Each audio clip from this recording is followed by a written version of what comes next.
Hello everyone, स्वागत है students आपका हमारे यूट्यूब चैनल में। तो स्टूडेंट्स हम कर रहे थे एसएलपी से रिलेटेड क्वेश्चंस जो हमारे सीएसआर के अंदर पूछे हुए हैं। तो आज का first question, consider the boundary value problem 2 times derivative of u plus lambda u is equal to 0। और हमें कंडीशन दी हुई है u 0 पे 0 एंड उसका डेरिवेटिव पाई पे 0, ठीक है। और लेमडा जो यहाँ पे है वो कॉम्प्लेक्स नंबर से रिलेटेड दिया हुआ है। And let K denote the non negative integer then which of the following are true. तो यहाँ पे पूछा हुआ है कि आपको आइगन वैल्यू मिलेगी of the boundary value problem, corresponding eigen function constitute an orthogonal set. तो हमें ये पूछा गया कि यहाँ पे आइगन वैल्यू एग्जिस्ट करेगी जिनके लिए जो आइगन फंक्शंस का सेट मिलेगा वो ऑर्थोगोनल होगा। फिर बोल रहा है कि आइगन वैल्यू इस टाइप की होंगी और उनके कोरस्पॉन्डिंग जो आइगन फंक्शन होंगे वो इस टाइप के मिलेंगे। थर्ड में बोल रहा है आइगन वैल्यू जो होगी वो इस टाइप की और आइगन फंक्शंस इस टाइप के होंगे। फोर्थ में बोला गया है there exist no non real eigen value for the boundary value problem. तो student first option and fourth option आप डायरेक्ट प्रॉपर्टी से कर सकते हो जो हमने आइगन वैल्यूज़ की प्रॉपर्टी के बारे में किया था। तो फर्स्ट ऑप्शन यही है कि there exist eigen value boundary value problem के लिए मिलेगी जिनके लिए corresponding eigen function orthogonal set बनेगा। तो ये ऑप्शन डायरेक्ट सही है, क्योंकि अगर हम डिस्टिंक्ट आइगन वैल्यू उठाते हैं और उनके कोरस्पॉन्डिंग आइगन फंक्शंस लेते हैं तो वो हमेशा ऑर्थोगोनल होते हैं और वो ऑर्थोगोनल सेट बनाएंगे जो आप कलेक्शन लोगे। फिर सेकंड थर्ड के लिए हमें थोड़ा सा सोल्व करना पड़ेगा। फोर्थ ऑप्शन भी सही रहेगा क्योंकि हमने किया था कि जो आइगन वैल्यूज होती है बाउंड्री वैल्यू प्रॉब्लम के लिए वो क्या होती हैं, रियल रहती हैं, ठीक है। तो ये बोल रहा है there exist non real eigen value, बिल्कुल सही है। अब फोर्थ सेकंड और थर्ड के लिए क्या करना है हमें, सबसे पहले हमें बाउंड्री वैल्यू प्रॉब्लम देखनी है कि जो आपकी कंडीशन दी हुई है वो किस टाइप की है। तो यहाँ पे एक पॉइंट पे, एक बाउंड्री पॉइंट पे आपको u फंक्शन की वैल्यू दे रखी है और उसके डेरिवेटिव की दूसरे पॉइंट के ऊपर वैल्यू दे रखी है, ठीक है। तो ये मिक्स्ड प्रॉब्लम है और हमें पता है कि जो आपकी मिक्स्ड प्रॉब्लम रहती है उसके अंदर only positive eigen value possible होती है। तो हम उसी के लिए ही क्वेश्चन सोल्व करेंगे। तो मान लेते हैं कि जो आपकी आइगन वैल्यू आएगी वो alpha square alpha non zero रहेगा, ठीक है।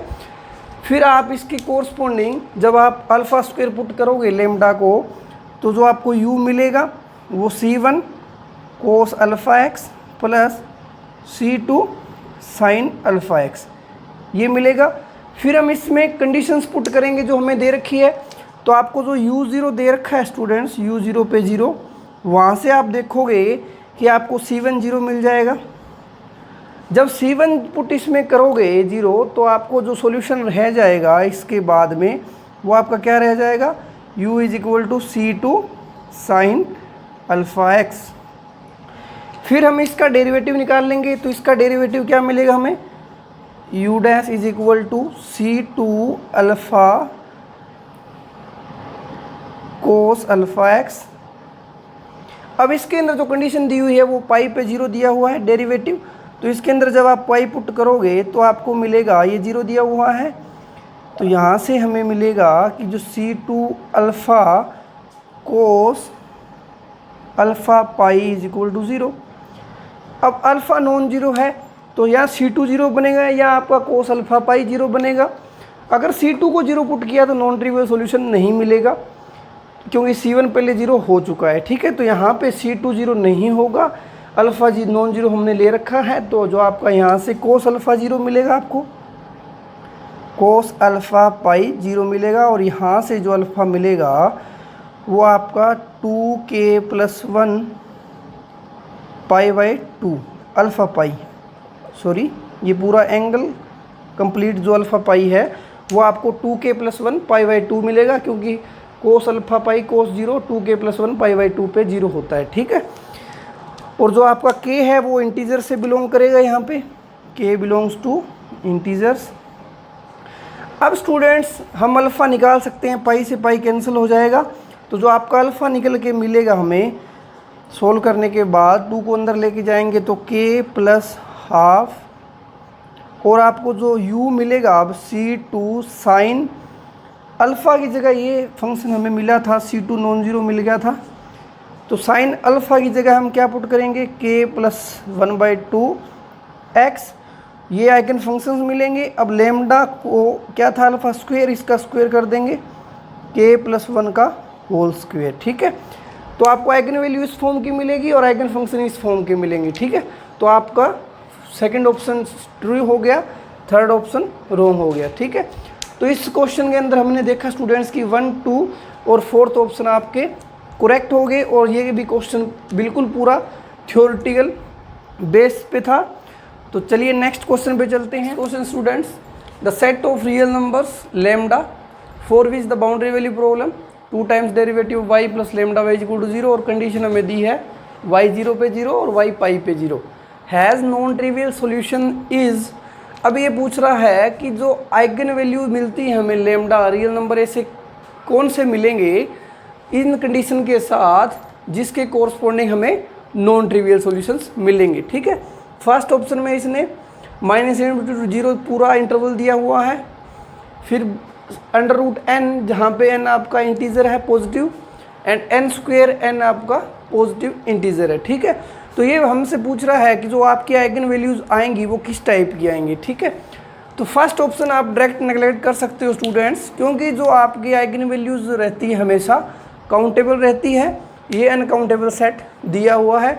फोर्थ ऑप्शन भी आप डायरेक्ट नेगलेक्ट कर सकते हो क्योंकि ये भी अनकाउंटेबल रियल नंबर अनकाउंटेबल होते हैं। ठीक है, अब ऑप्शन सेकंड और थर्ड को करने के लिए हमें थोड़ा सा वर्क करना पड़ेगा।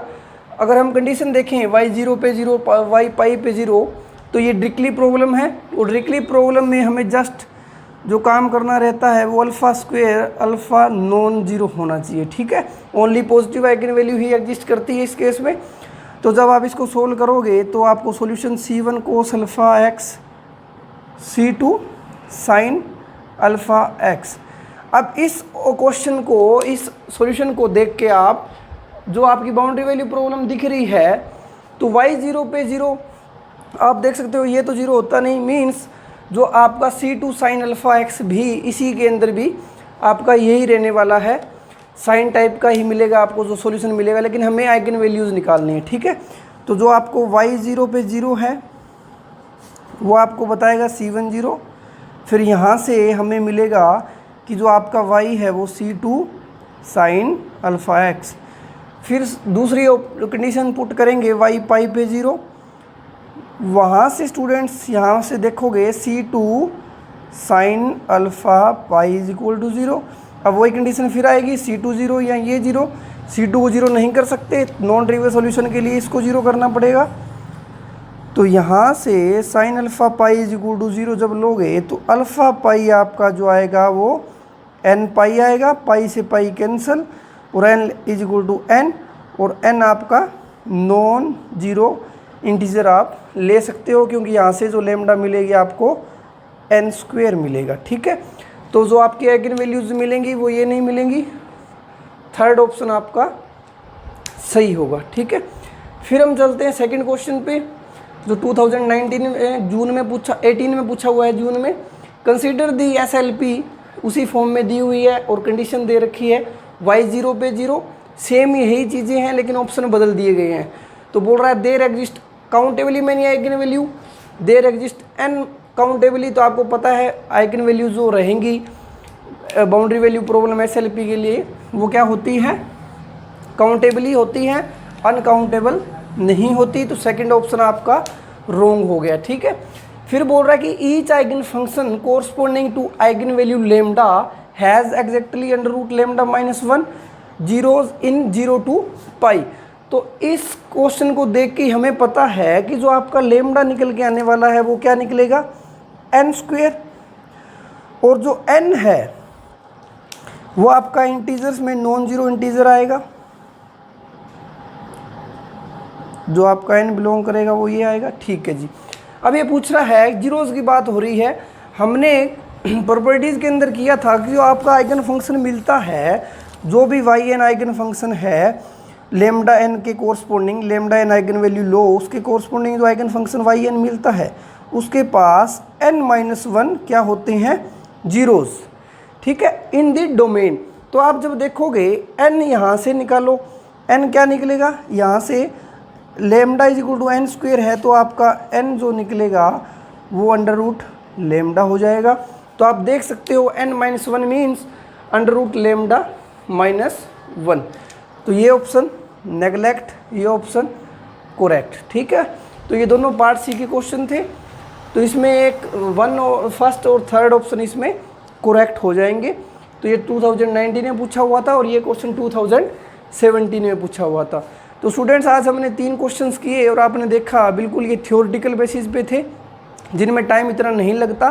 तो इसलिए हमें एसएलपी का टॉपिक अच्छे से करना चाहिए क्योंकि इसके क्वेश्चंस बिल्कुल आसान पूछे जाते हैं जो बहुत कम टाइम में हो सकते हैं अगर आप थोड़ा सा शॉर्ट ट्रिक से उन क्वेश्चंस को करते हैं तो।